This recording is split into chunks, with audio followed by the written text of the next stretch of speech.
সবাইকে আমার ইউটিউব চ্যানেলে স্বাগত। আজকে আলোচনা করব তোমরা যারা ক্যালকাটা ইউনিভার্সিটির আন্ডারে সেমিস্টার 6-এ পড়ছো এমডিসি কোর্সে এবং তোমাদের বাংলা রয়েছে। তোমাদের বাংলা CC8 যে পেপারটা রয়েছে অর্থাৎ ছন্দ, অলঙ্কার ও প্রবন্ধ, এই পেপার থেকে তোমাদের অলরেডি আমি অনেক প্রশ্নের উত্তর দিয়েছি। আজকে তোমাদেরকে দিচ্ছি উপমা অলঙ্কার কাকে বলে, এর বৈশিষ্ট্য সহ শ্রেণীবিভাগ করো। তোমাদের বড় প্রশ্নগুলো 15 নম্বরে আসে, তোমরা ভালো মতোই জানো সেটা। এটা কিন্তু 15 নম্বরেরই প্রশ্ন। তোমাদের মডিউল 1 থেকে মোট 3টে বড় প্রশ্ন পড়তে হবে: দলবৃত্ত ছন্দ, কলাবৃত্ত ছন্দ এবং মিশ্র কলাবৃত্ত ছন্দ। এগুলোর প্রত্যেকটার বৈশিষ্ট্য এবং উদাহরণসহ আলোচনা। 3টে ছন্দ কিন্তু অলরেডি উত্তর 15 নম্বরের প্রশ্নের উত্তর কিন্তু অলরেডি আপলোড করে দেওয়া হয়েছে এবং মডিউল 1 বা অর্থাৎ ছন্দ থেকে কোন কোন টিকা আসবে তারও উত্তর কিন্তু দেওয়া হয়ে গেছে।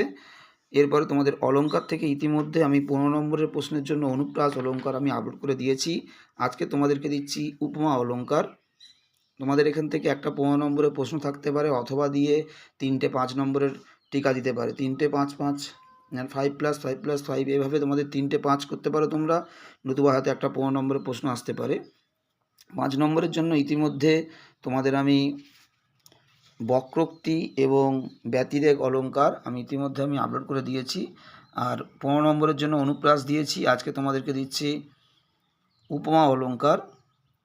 এরপরে তোমাদের যমক অলঙ্কার দেওয়া হবে 15 নম্বরের। এই 3টে 15 নম্বর তোমাদের মোট দেব: অনুপ্রাস, যমক এবং এই উপমা।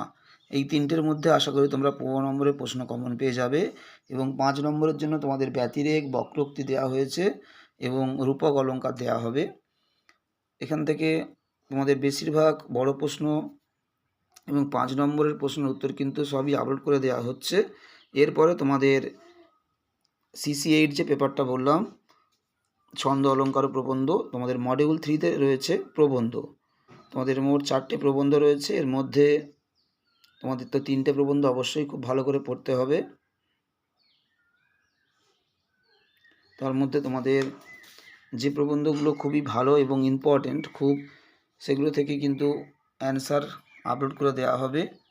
প্রথমে তোমাদের দেখবে তোমাদের পতঙ্গ প্রবন্ধ রয়েছে। পতঙ্গ প্রবন্ধের উত্তর কিন্তু 15 নম্বরের বড় প্রশ্নের উত্তর দেওয়া হবে এবং মেঘদূত প্রবন্ধ থেকে বড় প্রশ্নের উত্তর দেওয়া হবে। তোমরা একটু ফলো রাখবে, তাহলে তোমরা কিন্তু সমস্ত উত্তর চ্যানেল থেকেই পেতে পারবে। আর এখানে তোমাদের উপমা অলঙ্কারের দেখেছো ভাগ অনেকগুলো রয়েছে, প্রায় 7টা ভাগ রয়েছে। তবে 7টা ভাগ আলোচনা করার প্রয়োজন নেই। মেন যে ভাগগুলো রয়েছে, মূলত উপমা অলঙ্কারের 4টে মূল ভাগ রয়েছে। সেই 4টে মূল ভাগই কিন্তু আমি আপলোড করে দিয়েছি, কারণ 7টা মূল ভাগ আলোচনা করতে গেলে এটা অনেক বড় অ্যান্সার হয়ে যাবে। তোমরা শ্রেণীবিভাগ মূলত 4টে ভাগ লিখলেই কিন্তু তোমাদের 15 নম্বরের প্রশ্ন হয়ে যাচ্ছে। তাই 4টে মূল যে 4টে ভাগ, সেই 4টে ভাগের উত্তরই কিন্তু আমি আপলোড করে দিয়েছি। যদি এক্সট্রা ভাগগুলো যদি কারোর প্রয়োজন হয়, আমার হোয়াটসঅ্যাপ নম্বর তো রইল লিঙ্কের নিচে। যদি কারোর দরকার হয় অবশ্যই মেসেজ করতে পারো আমাকে হোয়াটসঅ্যাপে, আমি তোমাদেরকে সেন্ড করে দেব। সবাইকে নমস্কার।